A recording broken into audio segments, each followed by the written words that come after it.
पट्टे कमज़ोर हो जाना और हड्डियों की कमज़ोरी, ये दो इस तरह के मसाइल हैं जो हर शख्स के अंदर जैसे जैसे उम्र गुजरती जाती है पट्टों में भी कमज़ोरी आती है और हड्डियों के अंदर भी कमज़ोरी आ सकती है। इस वीडियो में मैं आपको बताऊंगा कि इसके पीछे असल वजह क्या होती है, फिर हम इसको किस तरह से ठीक कर सकते हैं। क्योंकि यही दो चीज़ें हैं, पट्टे और हड्डियाँ। अगर किसी की ये मजबूत रह जाएं तो जैसे जैसे एज ज़्यादा होती जाए, जैसे जैसे उम्र ज़्यादा होती जाए, अगर हड्डियाँ ठीक हैं और पट्टे ठीक हैं तो काफ़ी सारे इस तरह के मसाइल जो कि आपके जोड़ों को इन्वॉल्व करते हैं, जो ओवरऑल बॉडी को इन्वॉल्व करते हैं, आसाब को इन्वॉल्व करते हैं, वो भी ठीक रहते हैं, वो भी ख़राब नहीं होते। क्योंकि जब आपके पट्टे कमज़ोर हो जाए ना तो सारे का सारा प्रेशर आ जाता है जॉइंट्स के ऊपर। फॉर एग्जांपल, मिसाल के तौर पे, अगर किसी शख्स के टांगों के पट्टे कमज़ोर हैं, अगर उनके थाई के पट्टे, पिंडली के पट्टे कमज़ोर हैं, तो आप अक्सर देखेंगे जिनके पट्टे कमज़ोर होंगे ना, उनको घुटने की दर्दें होंगी, उनको टखने की दर्दें होंगी, उनको कूल्हे की दर्दें होंगी। दरअसल उनको जोड़ों के ऊपर प्रेशर इतना ज़्यादा आ जाता है पट्टे कमज़ोर होने की वजह से और हड्डियाँ कमज़ोर हो जाने की वजह से कि उनके जॉइंट्स वीक होना शुरू हो जाते हैं, जिसकी वजह से फिर बाद में जोड़ों के बीच की ग्रीस भी ख़राब होती है, टक टक की आवाज़ें आती हैं, दर्दें आती हैं। फिर इसका सलूशन क्या है कि हमने इन हड्डियों को मजबूत करना है और इन पट्टों को मजबूत करना है। सबसे पहले हम देखते हैं कि इसकी वजूहात क्या होती हैं, किस तरह से ये ख़राब होते हैं, ताकि जो हमारी वजूहात है ना, पहले हम उनको ख़त्म करेंगे तो हमारा काफ़ी सारा मसला तो उसी में हल हो जाएगा। पट्टे या हड्डियाँ कमज़ोर होने की एक बहुत बड़ी वजह होती है न्यूट्रिशनल डेफिशिएंसी, यानी हमारे खाने बैलेंस नहीं होते। जब हम यंग एज में होते हैं, हमें कोई फ़िक्र नहीं होती कि हम क्या ले रहे हैं, क्या चीज़ें खा रहे हैं। इवन अक्सर मैं ओल्ड एज लोगों को, जिनकी उम्र ज़्यादा हो, उनको भी कहूँ ना कि आप फ़लाँ सीड्स खा लें या फ़लाँ बीज खा लें, उनको अक्सर सीड्स का पता ही नहीं होता कि ज़िंदगी में उन्होंने कभी खाए नहीं होते। लेकिन अगर उनको कोई ऐसी खुराक की बात की जाए, लाइक फॉर एग्जांपल कि कोई पिज़्ज़ा खाया है, बर्गर खाया है, इसके बारे में सबको पता हुआ होगा। हमारी डाइट ठीक ना होने की वजह से हमारे मसल भी वीक होते हैं और हमारे पट्टों की हमारी हड्डियों की भी कमज़ोरी होती है। इसके अलावा एक्सरसाइज ना करने की रूटीन, हमारी फीमेल्स को अक्सर कह दिया जाए ना, हमारे ही घरों के अंदर, मैं अपनी ही रिलेटिव्स को कह दूं कि आप ना जिम जाएं। अगर जिम नहीं जा सकते, आप घर में थोड़ी सी वेट ट्रेनिंग करें। तो उनका आगे से मुझे आंसर होता है कि हमारे घर में इतने काम हो जाते हैं, इतनी ज़्यादा हमारे किचन के अंदर ही काम हो जाते हैं कि हमारी वहाँ पे बड़ी वर्जिश हो जाती है। जो आप घर में काम कर रहे होते हैं वो और वेट ट्रेनिंग में बहुत ज़्यादा फ़र्क होता है। अगर आप मस्कुलर ट्रेनिंग नहीं करेंगे, अगर आप वेट लिफ्टिंग नहीं करेंगे, चाहे फीमेल्स हैं चाहे मेल हैं, तो आपके मसल्स कभी भी नहीं बनेंगे। वेट ट्रेनिंग आपने करनी है, लेकिन अब इसका मतलब ये नहीं है कि अगर ज़िंदगी भर आपने वेट ट्रेनिंग नहीं की तो आज से वेट ट्रेनिंग शुरू कर दे, फिर आपने स्टेप बाय स्टेप स्टार्ट करना है। बट अगर यंग एज के कोई पेशेंट्स या यंग एज के अगर कोई लोग देख रहे हैं ये वीडियो, तो आपको चाहिए कि आप रेगुलर बेसिस के ऊपर वेट ट्रेनिंग करें। अगर रेगुलर नहीं कर सकते तो वेट ट्रेनिंग आपने हफ्ते में 1 या 2 दफ़ा तो लाजमी करनी है। वेट ट्रेनिंग का मतलब है वज़न उठा के, थोड़े डंबल उठा के आपने वज़न के साथ थोड़ी वर्जिशें करनी है।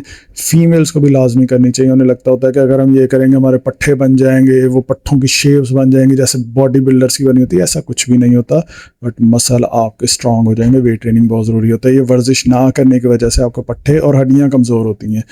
इसके अलावा देर तक मोबाइल यूज़ होता रहता है, लैक ऑफ स्लीप। अगर आपकी नींद सही नहीं है, पट्टे कमज़ोर होंगे। नींद का बहुत ज़्यादा रोल होता है पट्टे और हड्डियों की कमज़ोरी के साथ।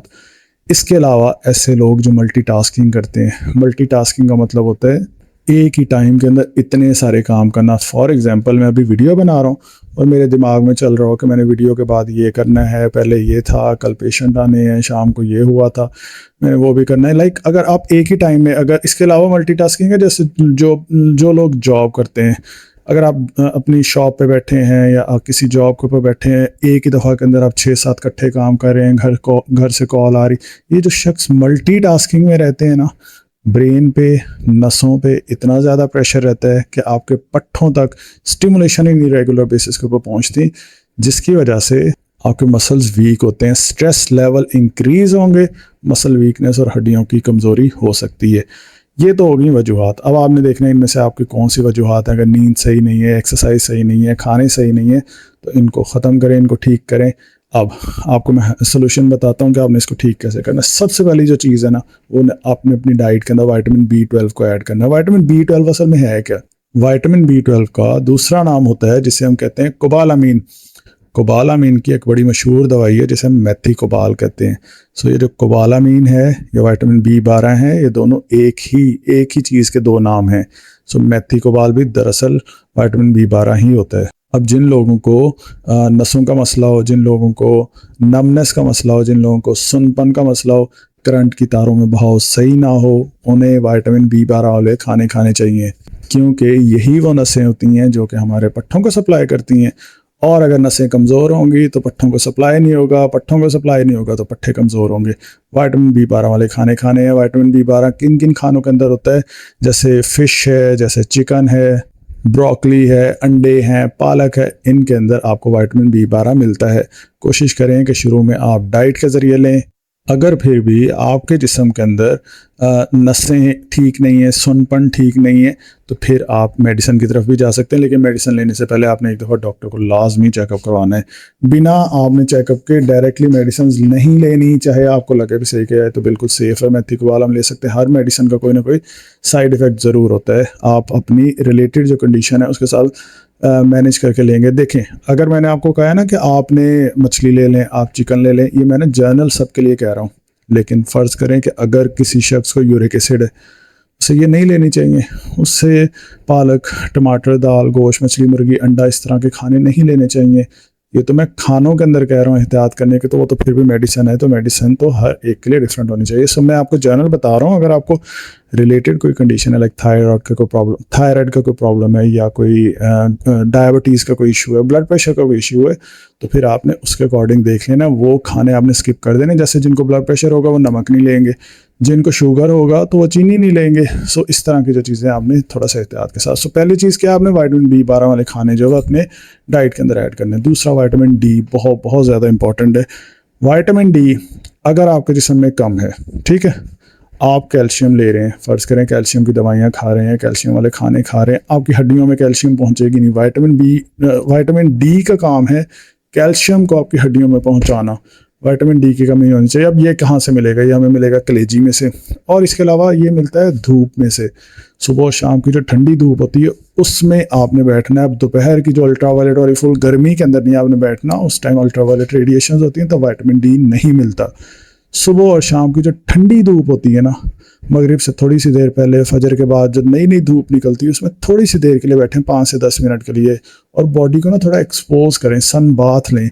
इससे आपके जिस्म के अंदर विटामिन D की कमी पूरी हो जाएगी।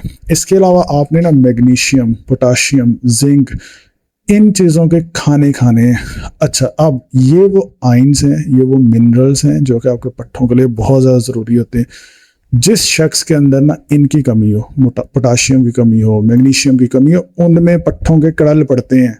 ये जिसे हम क्रैम्प्स कहते हैं ना, कड़ल पड़ते हैं, ये इन्हीं की कमी की वजह से पड़ते हैं, पोटाशियम और मैग्नीशियम वगैरह की कमी की वजह से। अब इनको पूरा करना है। अब मैग्नीशियम के लिए कौन सी दवाई है? बड़ी मशहूर इतनी दवाइयाँ हैं। दवाइयों की तरफ जाने के बजाय कोशिश करें डाइट से लें। कौन सी? एक ही सिंगल डाइट इस तरह की है कि जिसके अंदर आपको बहुत अच्छे से मिल सकते हैं। ये जो आपको हरे हरे यहाँ पे नज़र आ रहे हैं ना, ये कद्दू के बीज, इसमें मैग्नीशियम भी होता है, इसमें पोटाशियम होता है, इसमें जिंक होता है। ये अगर आप डेली के 4 या 5 दाने खा लेते हैं, अब इसका मतलब ये नहीं है कि इसके चम्मच भर के खाते रहें। 4 या 5 दाने आपने इसके खाने हैं तो आपके जिस्म में मैग्नीशियम और पोटाशियम की कमी काफ़ी हद तक कवर हो जाएगी। एक तो ये लें, दूसरा डेली का 1 केला खा लें, आपके जिस्म में मैग्नीशियम और पोटाशियम की कमी कवर हो जाएगी। ये चीज़ें आपने ऐड करनी है। इसके अलावा आप सफ़ेद तिल भी ले सकते हैं। सफ़ेद तिल के अंदर कैल्शियम होता है जो कि आपके कैल्शियम की कमी को पूरा कर देगा। पट्ठों के लिए ना एक चीज़ और ज़रूरी है, आपने अक्सर देखा होगा जो लड़के जिम में जाते हैं ना, उनका फुल तवज्जो, फुल ध्यान होती है कि हमने प्रोटीन ज़्यादा से ज़्यादा लेने, प्रोटीन शेक्स ले रहे थे। आपने ना अपनी डाइट के अंदर प्रोटीन को ऐड करना, लेकिन प्रोटीन उन लोगों के लिए रिकमेंडेड नहीं है जिनको यूरिक एसिड होता है। अब प्रोटीन के लिए आपने क्या लेना है? चिकन लेना है, गोश्त लेना है, आप मछली ले सकते हैं, अंडे ले सकते हैं। इन सब के अंदर आपको प्रोटीन मिलता है। दालों के अंदर प्रोटीन मिलता है, चनों के अंदर आपको प्रोटीन मिलता है। ऐसे लोग जो अगर नीचे मैसेजेस करने लग जाएं, कमेंट करने लग जाएं कि ये तो आप महंगे खाने बता रहे हैं, बट नॉर्मल रूटीन में आप अपने हिसाब से इसका डाइट प्लान सेट कर सकते हैं। सो प्रोटीन इनटेक अपना अच्छा करना है। लास्ट, बहुत इंपॉर्टेंट, कैल्शियम।